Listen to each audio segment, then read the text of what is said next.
Need this too, huh? Okay. Let's zoom in because we're wearing no titty bra. Nor are we going to put on a titty bra. Let's keep it a buck around here. Okay. Welcome to Eat Dinner with Me. Hello, Jake. Taco Bell was open tonight, which means one thing. They had enough employees. So I tipped the guy at the window $10 and he accepted it. So worked out. Non triple grande, no beans. We also got a taco, but you bitches already know I ate that on the way home. If you have not been keeping up with me on TikTok, you guys have really been missing out, okay? I'm just going to leave it at that. Morgan Shade 33, go follow. It's funny. We've got story times, comedy. It's a riot. But tonight, of course, I literally can't go to work without some type of shit. Like, I can't step out foot this door without some type of shit. So tonight, I'm in my car on my lunch break, and I keep feeling like I see something out of my peripheral. Hey, Amber, let's eat together. Yeah, I just left that bitch. Bye. Anyways, on my lunch break, which, by the way, my lunch break is like 10 o'clock, okay? So it's late, okay? And typically, anyone who is in the hospital, like at the hospital at that hour, is either A, at the emergency room, which is on the complete opposite side of where I park. If you're familiar with UT Hospital, I park in G1, okay? So if you're familiar with that, I'm on the complete opposite side. Hey, Mandy. Hey, y'all. Let's eat. You feel me? Anyway, so I'm on the complete opposite side of the emergency room, and anyone else who's at the hospital is like having babies, like there's not people like roaming around. You feel me? So I either bring my lunch or go to the cafeteria. Tonight I brought my lunch. So I ate in the little break room of the area I work in, and then I go sit in my car, okay? And I'll either go live with you guys or I'll scroll through TikTok. Tonight I talked to my mom for a while and scrolled through motherfucking TikTok. And I keep feeling like hit me back. I'm eating Taco Bell, having a little Coke mukbang. I'll have to look for your message. It'll probably be tomorrow though, Mandy. If I don't message you, email me and remind me. So anyways, I keep feeling like I see something in my peripheral. And I look around, I'm looking out of both windows, all around. I'm not seeing anything. I'm like, okay, so I go back to scroll my phone. I do that like 3 times, okay? And like, there's time in between each time that I feel like I see something and I look. Like maybe 7 minutes between each time. And then it's time for me to go back inside. So I get out of my car, shut the door, and I see a very scary looking man sitting behind my car on the ground. Okay. I think it goes without saying I don't know this man, okay? But I'll say that just for the one person who's going to be like, did he think he knew you? No. Okay, no. So anyways, I see this man, and just so happens, as I make eye contact with this motherfucker, I see the security guard, okay? So I'm thinking, surely to God, the security guard is going to stop, because he's going to see this man sitting behind my car, and surely to God, he's going to know that I don't know this motherfucker. Spoiler alert, he did not, okay? So I end up having to, like, wave and flag the security guy down, and I'm, like, pointing at the guy like, me, no know him, okay? So the security guard drives back around, the guy who's sitting on the ground didn't say, Dolly, boo-boo, quit. The guy who's sitting on the ground, he didn't say anything for a minute. Like, he just looked at me. And then when I started waving at the security guard, he was like, wait, I just need a ride. Okay, number one, then why would you sit behind my car? Okay, was you trying to get me to run? I really think he was trying to get me to hit him. Like, fax no printer. I really think he was trying to get me to run over him. Where he was sitting though, my car would have been going haywire because I have a backup camera. So if you aren't familiar with cars with backup cameras, basically when you put that bitch in reverse, if you're close to anything, it doesn't matter what the fuck it is, it goes like it would have let me know that that motherfucker was behind my car. But more importantly, when I seen him, had that security guard not been there, number one, he would have been maced. But number two, I was about to throat kick that motherfucker. 100%. And then I seen the security guard and I was like, okay, let him handle it. And the security guard is like, okay, buddy, well, what's going on? And he was like, I just need a ride. And the security guard was like, okay, well, you know, why did you hide from her? And because he started to admit that he seen me turning around, and so he ducked. And when he ducked, he just decided to sit there, okay? So the security guard is like, well, if you needed a ride and you were wanting to get a ride from her, why would you not just, you know, approach her car and maybe knock on the window? Y'all, if he would have knocked on my goddamn window, it probably would have been worse. It probably would have been worse. I probably would have had just punched him right through the glass, like for real, because it's a reflex. Like that type of shit puts you in fight or flight, for real.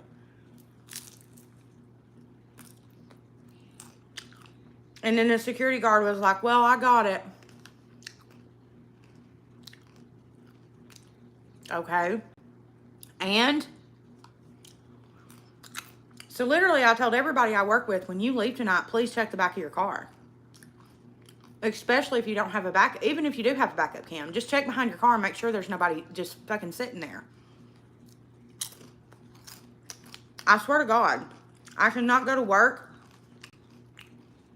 without some shit going down.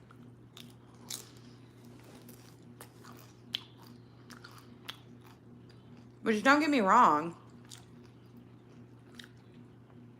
I don't care to help people, but like that type shit makes me feel like you wanted me to like tap you with my car in hopes that I'd give you money. No, I would have called the police because I just hit a human being with my car. The fuck? Like, people really do, they do crazy things for money, like for real.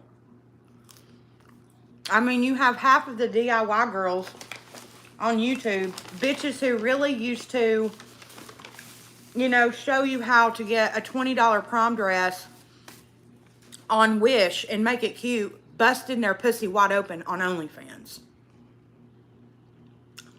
People will do anything for coin, okay? That shit was fucked. And I told the guy, I was like, listen, I literally almost fucking maced you and throat punched you.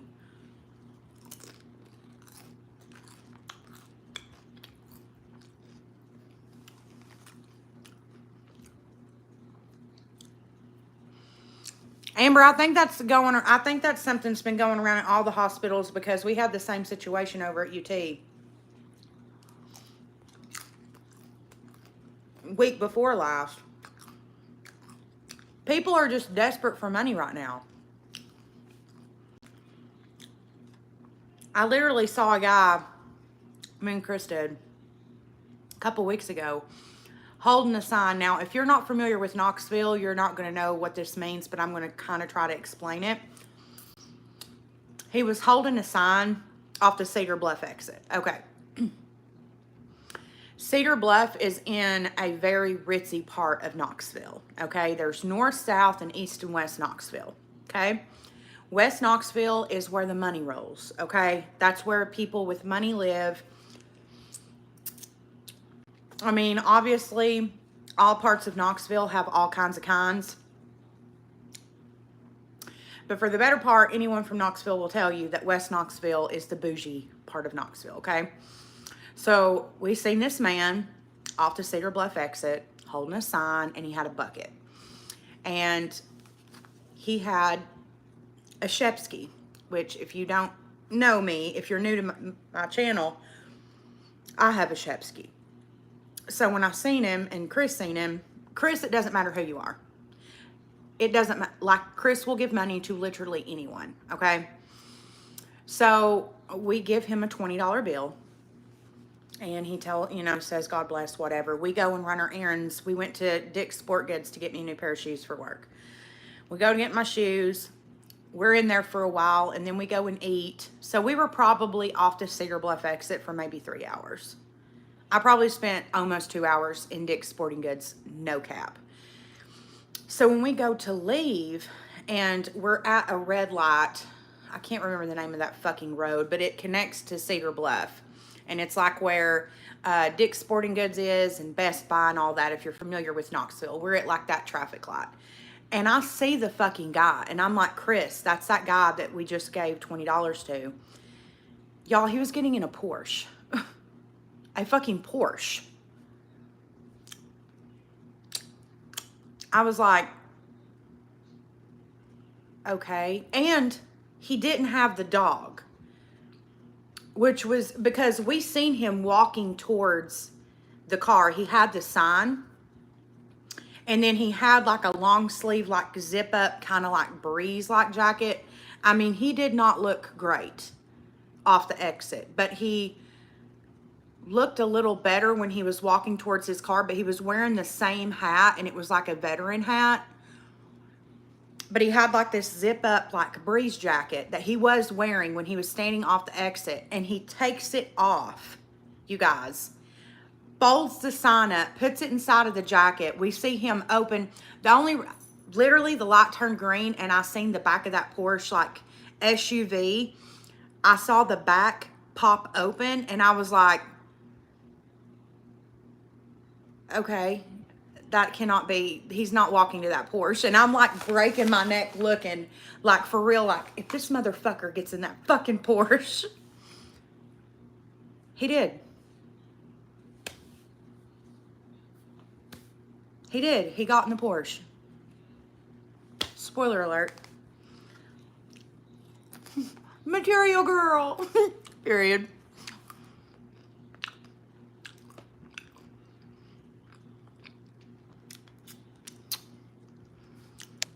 People can make up to $2,000 a day. Okay, so let's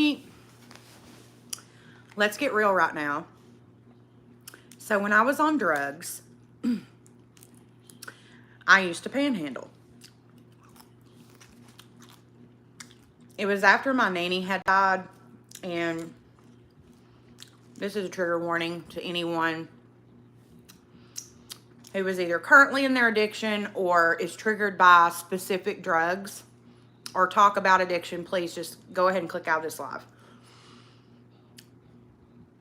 But at this specific time, I was speedballing. Okay, so if you do not know what speedballing is, it's basically when you take an upper and a downer at the same time. Okay. And at this specific time, I was mixing Opanas, which is an upper, with Xanax, which is a downer. I was out of my fucking mind. I did it for like 5 months straight, and I literally died twice. Okay? It was fucking terrible. Never fucking do it. I don't care what your friend says. I don't care about the person who did it for 2 years. I don't care. Do not do it. For real. Like, for real, for real. If you listen to anything that Morgan Shea ever tells you, do not speedball. Okay? So I started hanging out with this girl, and I'm going to say her real name because literally this bitch literally left me for dead. Not once, but twice. So I have a lot of story times about her. But her real name is Stacy. And, oh my God. If there's anyone on this planet that I have close to hatred for, it's Stacy.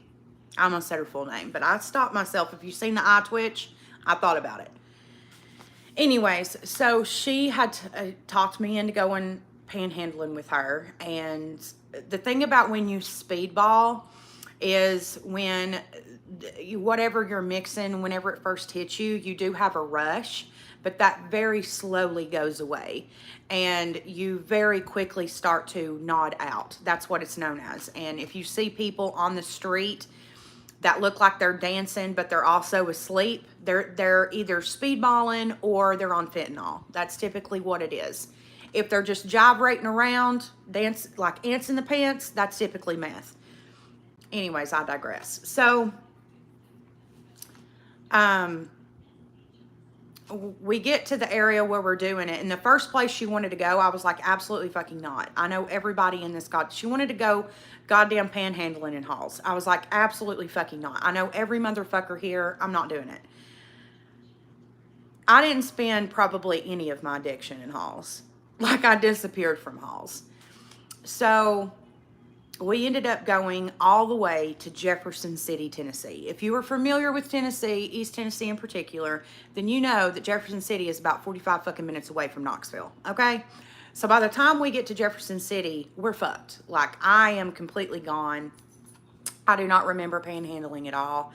I don't really remember any of my panhandling experience, but I will tell you that, especially in the area that I live, a lot of people give you money.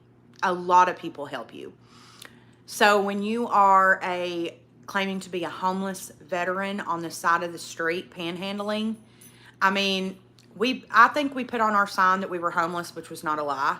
But when you're a homeless elderly veteran panhandling in East Tennessee, yeah, people are definitely going to help you. So yeah, I do believe that people are making $2,000 a day, if not more. I mean, I don't know about right now because times are really fucked.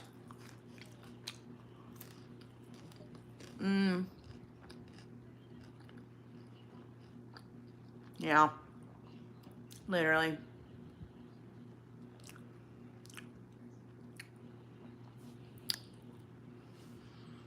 But yeah. Oh my, the stories that I have to tell you guys still is unreal. Unfucking real.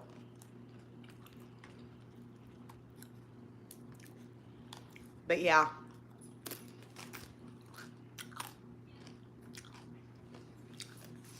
Stacy is someone that I still have to introduce to my story time series. Talking about her used to be a big trigger for me.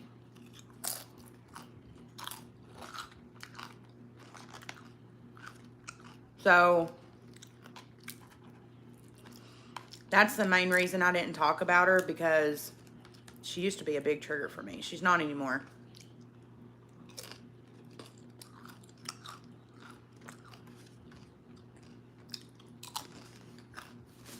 But,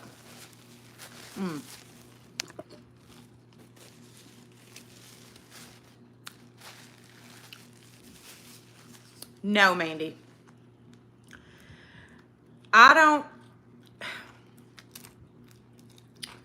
that girl, I don't have hatred for.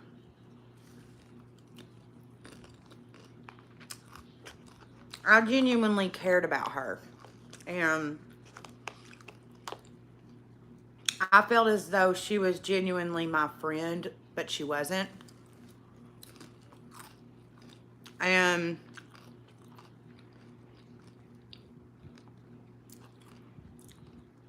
if anything, I know that she introduced me to using a needle to not feel alone. And I hope that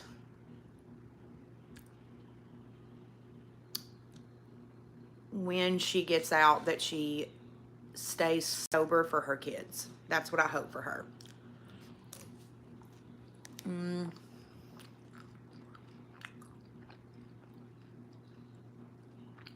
Yeah. We were friends. When I first met her, she was sober and I was using. I wasn't using in that way. like you guys know, she introduced me to doing drugs that way. First time I ever did them was with the girl from Shoney's. First time I ever did drugs that way, intravenously.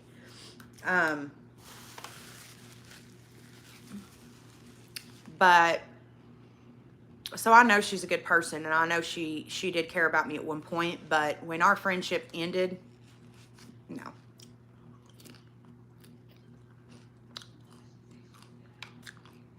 We both only cared about the same thing, and honestly,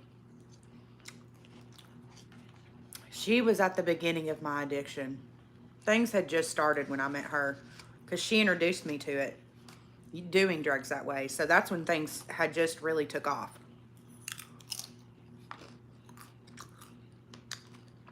No. I met Stacy shortly after Shoney's girl. Here, Dolly.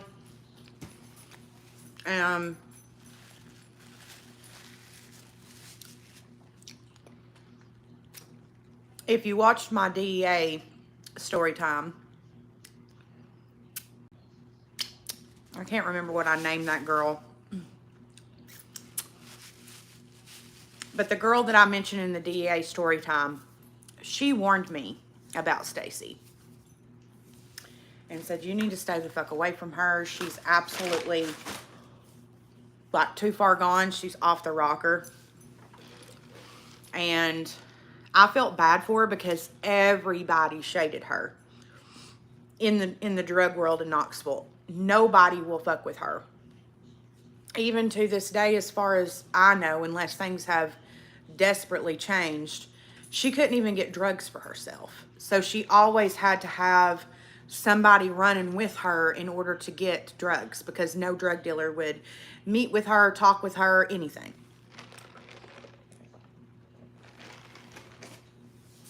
And she would use whoever she could. So once she used everybody up in the Knoxville area, here comes me to the scene. And everybody was like, do not mess with her.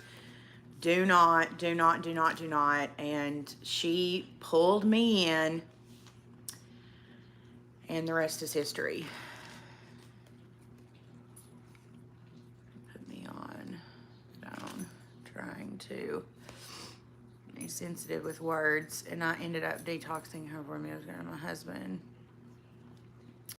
My fingers got so bad. It's a low dose. So yes, I did. So if I haven't really went into detail with what worked for me, but I want to make this perfectly clear, because I do know a lot of people watch me who are still in their active addiction. I want to make this extremely clear, you guys. Please, please, please. Just because what I did does not mean this is what you do, okay? You need to consult with a doctor. And please, if you are going to cold turkey go clean, please have somebody with you who can keep up with your heart rate and your blood pressure. If things start to look sus, you need to immediately take yourself to a doctor, because sometimes MAT is needed, okay? And if you're not familiar with MAT, basically what that is a treatment to help you detox. It's supposed to be, it's meant to help you stay sober, okay? Some people use it short term, some people use it as a form of long-term treatment. It depends on you. For me, and I'll just be completely honest, again, trigger warning for talk of drug use, but at the end of my addiction, I was doing around 5 points of heroin a day and 2 Opanas at the end of my addiction, okay? So my tolerance had been built up so high. My detox was the first full day that I went into full-blown detox, which was day 3 for me. I had gotten so high the day that my sister picked me up from that hotel. I had gotten so high that I was high for part of the next day. So I didn't really start to detox or feel bad until the second full day. And the second full day was more of just like the body ache type of detox. Day 3, shit got wild. Okay. I literally shit my pants. I was literally pouring sweat. My hair was soaking wet. I was shivering, but I was sweating. It literally, my mom tried to get me in the shower to try to help me feel better, and the water hitting my body hurt my skin. Okay. Which, keep in mind, yes, heroin is hard to come off of just by itself.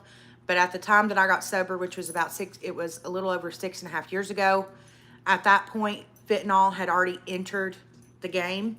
So when my blood was drawn on day 3 of detox for me, because my blood pressure got so high that my mom was scared to death that I was going to die or have a heart attack or a stroke. So she called an in-home doctor to come to our house, a family doctor. Shout out Dr. Duck. And he came and checked on me and said, her blood pressure is insane. We're going to have to give her some form of MAT in order for her to be able to be okay. So he gave me a week's worth of Subutex. Now, if you're not familiar with MAT, there are, for the better part, 3 different kinds. There's Suboxone, Subutex, and Methadone.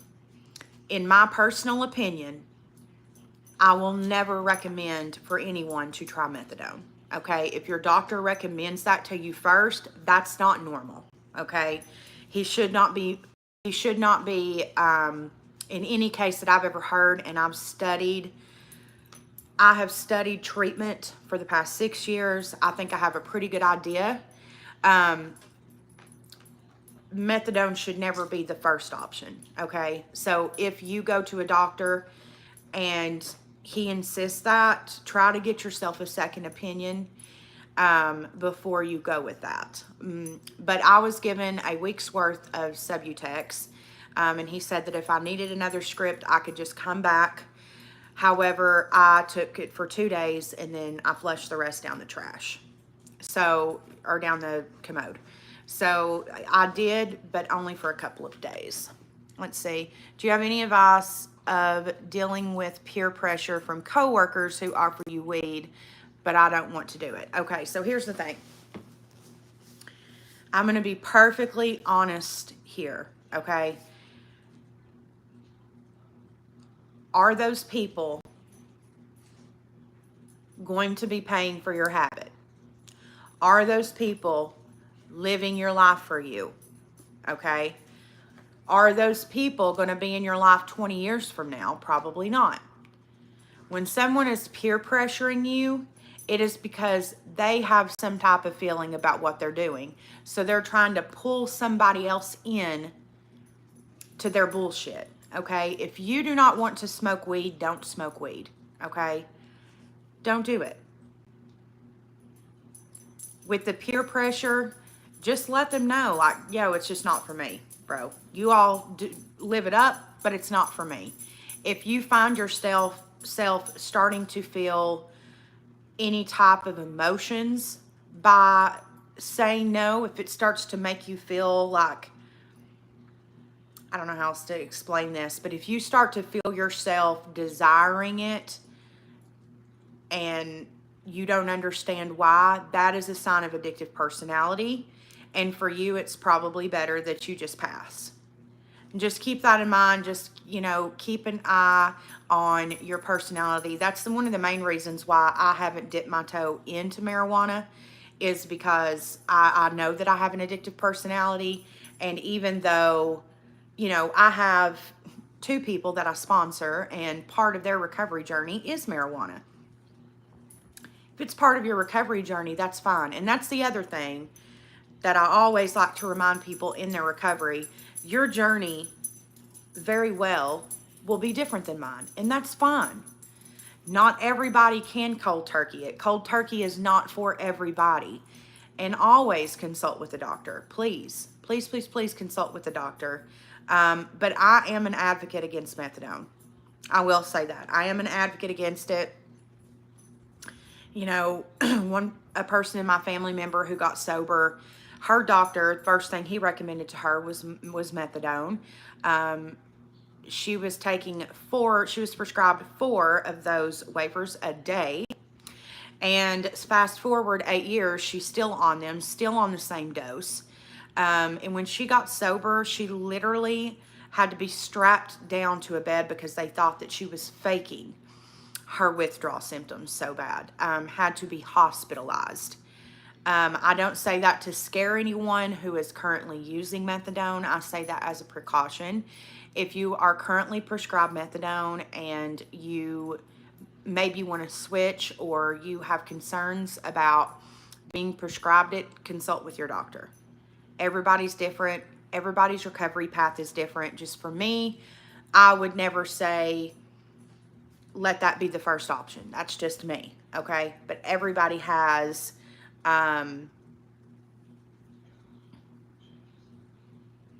yeah. They are usually 40, yes. But yeah, I mean, don't let anyone tell you how to do your recovery. This is a big reason why I rewrote the 12 steps. It's outdated. It's very much outdated. It was written in the 20s, primarily by all men in the beginning. And towards the end, they invited one woman. Okay. It's very, very, very, very, very much Christian based, which is fine if you're a Christian. Spoiler alert, not everyone who gets addicted to drugs are Christian. It's very much centered around God, which is fine if you're a Christian. But if you're not, I think it's important that it's more centered towards admitting these wrongs to yourself and then admitting wrongs to others. Making amends with those people is super important. I had a long conversation with one of my subscribers last night who really wanted to know what my method of the 12 steps was. For me, the number one thing that you have to do is not admit to yourself that there's an issue. You already know that, okay? If you're even considering the 12-step process, you know you have an issue, okay? The first step, really and truly, should be being ready. Because if you do not have the want to get sober, you are not going to get sober. If you're getting sober for a spouse, for a family member, for whatever, for any other reason other than for your own, 9 times out of 10, it's not going to work. There is that one person who either gets pregnant and gets sober for their child, or, whatever. There's that one person out of 10 that gets sober for some other reason other than because they wanted to, okay? Without the want to, chances are it's not going to work. It didn't for me. My mother forced me many times. The law tried to force me. All these things never worked. Never, never, never. It didn't. Even Chris, literally the love of my life, was like, I'm going to leave you forever, never talk to you again if you don't get sober. And he did. He blocked me, didn't talk to me for 2 years. And it took me still 2 more years after my mom cut me off. And then, well, let's see, after Chris blocked me, I think it still took me like 3.5 months to still get sober. You have to want it yourself. You have to want it. That is the first step. The second step, I will say, is partially correct, okay? You do have to come to terms with it. You cannot do it by yourself, okay? But this is where the 12-step program becomes very much Christ-based, which I don't agree with, okay? Instead of, putting your issues in God's hands and your addiction in God's hands. No. Okay, so I've now realized, okay, I do have an issue and I want to do something about it, okay? I'm ready. I'm ready to do something about it. Okay, what's the next thing I do now that I'm ready? Okay, in my case, my family had cut me off. I had no friends. Chris had blocked me. I had no way to get in touch with him. I didn't know at the time that my mom was talking to him. I had no clue of that. So for me, I needed someone to be there for me. I had tried rehab, it wasn't for me, okay? I had tried sober living, wasn't for me, okay? I'm a Sagittarius, Scorpio rising. I need to be in control of the situation. So I go up to my mom's for Easter and I beg her to let me detox at her house. The second step is to find someone that either you care about or you know cares about you wholeheartedly and will hold you accountable. Find someone to hold you accountable. If you do not have anyone, and I know that there's a lot of people in their addiction who does not have anyone, okay? If you do not have someone to hold you accountable, that is when you find yourself a sponsor. Yes, that early on, find someone who will sponsor you and hold you accountable, okay? If it's a sponsor situation, I will let you know. For me, I sponsor quite a few people in the beginning, which the beginning for me is the first 90 days. I need to hear from you every single day. If you don't live in the same state as me, I am going to have you take a drug test. If you live in the same state as me, you're still going to take a drug test, but you're not going to have to do it the way that I have to do it if you're in a different state than me. Typically, I do not sponsor people out of state, but I started sponsoring a subscriber a year ago, okay? So if you live in a separate state than me, we're going to be drug testing it up, okay? And then after that, we're going to learn how to build up trust. That's the third thing, okay? So the third thing is learning to trust yourself again, okay? You're now sober. Third step, typically third step, you've been sober for 60 days, okay? This is when you're going to start to build trust with yourself. We're not talking about other people yet, okay? 60 days, 2 months is way too soon to be, making amends and inviting people in. Nay, nay, nay, okay? This is when you're going to start to trust yourself again. This is where you might consider, if you're in sober living or rehab or you're living with a family member, this is where you might consider getting yourself a job. Now, a lot of times when you get sober, jobs that are getting right off the rip are in restaurants. So if you are in recovery for alcohol, this is a true test of faith. If you take a job that has alcohol there, I don't necessarily recommend that, but this is all going to be depending to you and what you can handle, okay?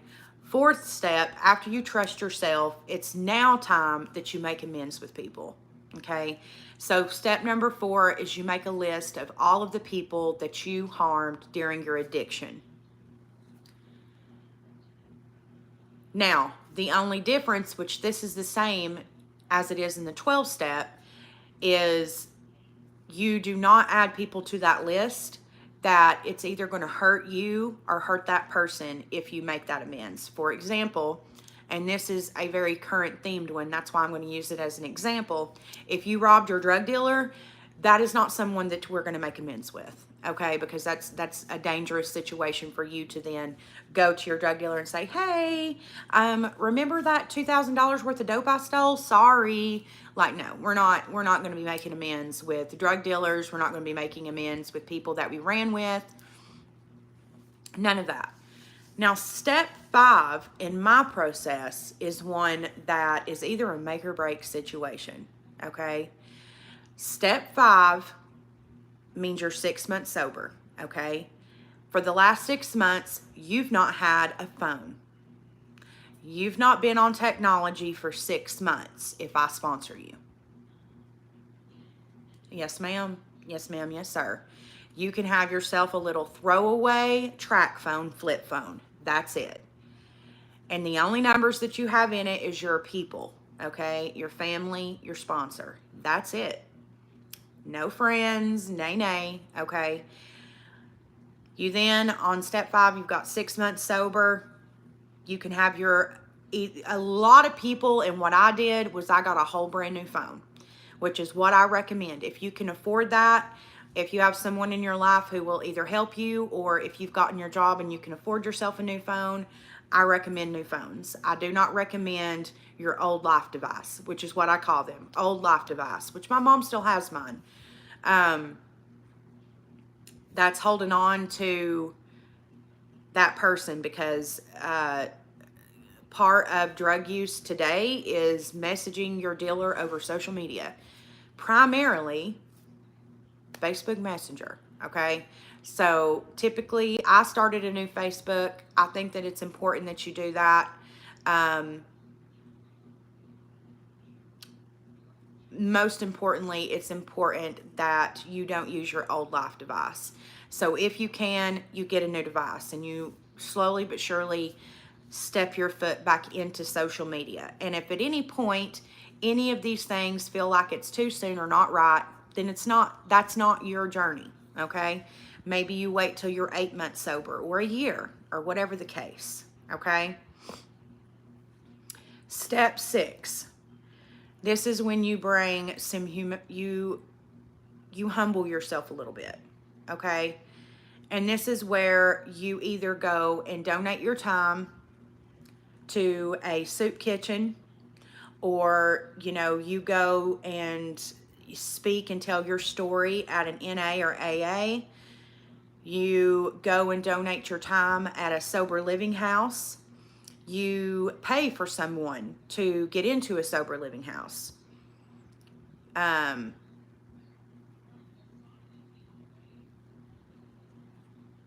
You do something to humble yourself and remind yourself of why it's important that you stay sober, how far you've come since you got sober, etc. Step 7. This is where you start to, so this step 7 is going to be different for every single person. But it's an important step for later in your recovery journey. But this is where you invite a hobby into your life, okay? This is an important step for the people I sponsor, because once you come up on your year of sobriety, that is the most common time of relapse of any other time in your recovery journey, okay? The reason why is because you're at this crossroads of where you've made it a year, and us as addicts tell ourselves in our minds that we can try it one more time and we can put it right back down. Yeah, I can do it once and put it right back down. The year mark is so common that over 86% of all addicts will relapse on or very soon thereafter their year mark of sobriety. And for someone without an addictive personality or someone who has never struggled with addiction, you're going to be like, why? Why would you make it that far and then throw it all away? Because we're willing to tell ourselves any reason to be able to get high.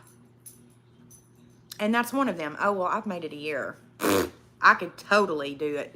No, you will go right back down the sinkhole.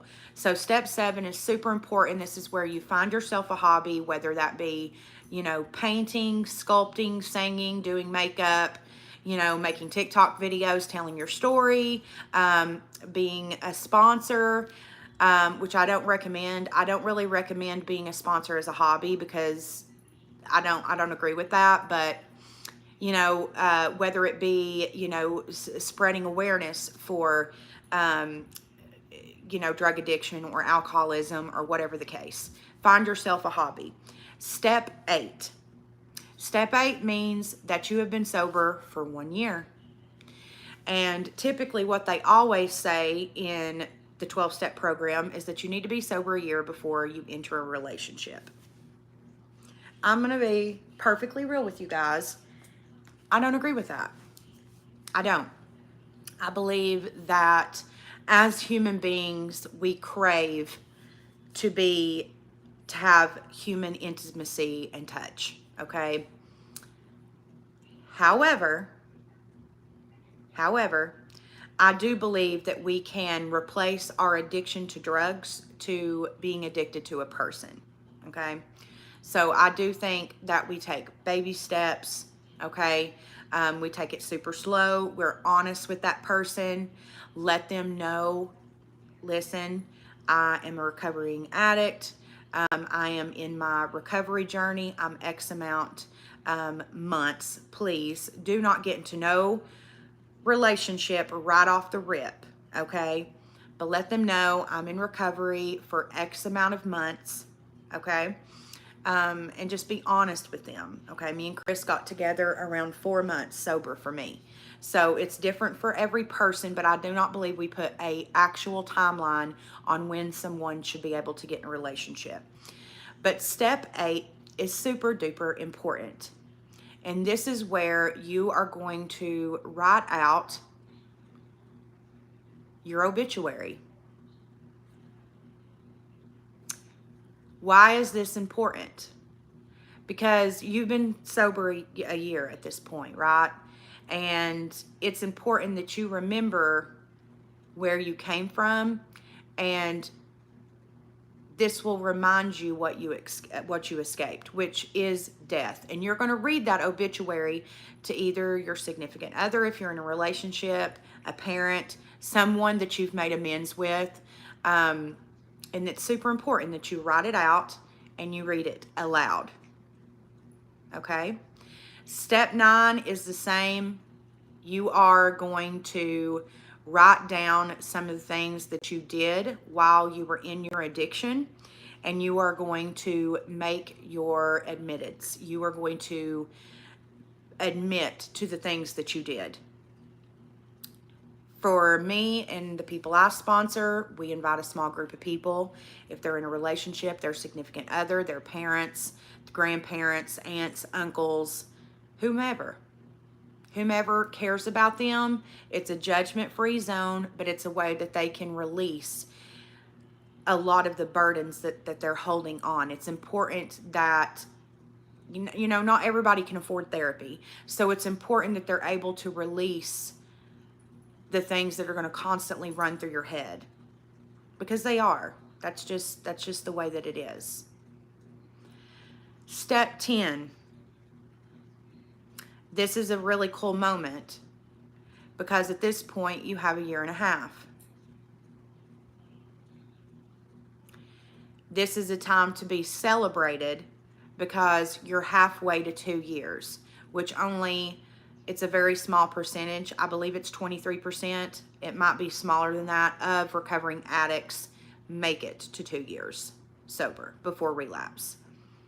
If you've made it this far without a relapse, which if you relapse, let's just take a little side note. Relapse is part of your recovery journey, okay? I do believe that you need to start over from scratch if you do relapse, okay? I'm going to be honest. You need to start, whatever your process is, you need to start it over from scratch if you relapse. I tried getting sober up 10 million times. I don't even know how many relapses I had. You know, you only have to make that recovery work once for you to get 6 years, or however many years, 30 years, 40 years. It takes one time, okay? So if you trip and you fall, get back up. Get back up, okay? That's important. Don't beat yourself up over it. You've relapsed. You need to have a discussion with your sponsor or a family member, someone that you trust. You need to have a very deep discussion of what triggered that relapse, because something did. Something did. What triggered it? What was that? How can we prevent that from happening again? Okay? So step 10 is super important, because you're a year and a half sober. And step 10 is comparison. We're going to compare where we were a year and a half ago to where we are today. What are the differences in my life? What are my goals for my 2-year mark? What goals do I want to achieve? And we're going to revisit step 10 on step 12. Step 11. This is when you're going to start to entertain the idea of being a sponsor. Giving back in your recovery is so important. It keeps you sober, okay? Because it reminds you, when you invite to be a sponsor for someone, it reminds you of where you were. Because when you start to sponsor someone, those people are very, very newly sober, okay? So it reminds you of, damn, I definitely do not want to be waking up every day itching to get high, having to do this, this, and this to get enough money to get high. It reminds you of that. So step 11 is become a sponsor. Should not be difficult to do if you are attending meetings, which if I'm sponsoring you, you fucking better, okay? Now, I do not attend church meetings. I don't, it's again very Christ based. Not that I don't believe in God. That's not what I'm saying. I feel like recovery and God are two different things, okay? But if God helps you stay sober, by all means, go to your NA meetings inside of the Church of the Lord, okay? Inside of the house of the Lord. I don't care. Do what you got to do, okay? What was that? I relapsed a lot of times. And it hurt my mom and dad a lot, but I'm glad they never gave up on me. Exactly. Exactly. So step 11, you're now sponsoring someone at this point. You've been going to NA meetings. You found someone who's new there. They wanted a sponsor. They come and approached you. Also, keep in mind, if you are sponsoring someone, it is important that the addict approaches you, okay? Because they are the one who needs to trust the sponsor, okay? You need to be able to trust the sponsee, but not as much as vice versa, okay? Step 12, you're 2 years sober. You have now made it further than the larger percentage does before relapse, okay? At your 2-year mark, at this point, this is where you really and truly start to take it day by day, okay? One day at a time. This is where you'll really start to take it one day at a time. This is where you'll start to find yourself. This is where you will start to find yourself not forgetting the 12-step process, but you will find yourself more comfortable in day-to-day life. So the 12th step is really to just remind yourself of the past 11 steps. Read back through your journals, which I make all of my sponsees keep a journal the entire time. Write down every single feeling, emotion, all of it. So it's important that you read back through those journals. You remember when you almost relapsed. You remember the meditations that, for me and the person I sponsor, I give them meditations for when they're having relapse dreams or using dreams. That is extremely common in recovery to have relapse dreams, using dreams. We talk about that, and we have a graduation for the 12th step. I throw a party. I take you to dinner wherever you want to go. We have a celebration, a sober celebration, if you will, and celebrate that you've made it 2 years and now you have graduated that 12-step program, and it's now time for you to go out into society and live your life. Finally do what you wanted to do for so long and just live your life. Okay. It was for my sexting addiction, not the same as drugs, but it was the same feeling. So here's the thing. Regardless of what you're addicted to, people are addicted to all kinds of things. It doesn't matter. A 12-step program or, whatever process helped you, stay sober or, keep from doing whatever it is that you are addicted to, that's fine. As long as you're not relapsing, if you are relapsing, it's important that you do revisit that relapse and ask yourself, why did I relapse? What triggered that relapse? What made me want to do that, regardless of what it is? And we ask ourselves that and really dig into our brain so that we can try to prevent that from happening future. Anyways, guys, I love you all so much. Thank you all for eating dinner with me tonight. I hope you all had a fantastic Tuesday. I hope you have an even better Wednesday. And until the very next time, bye.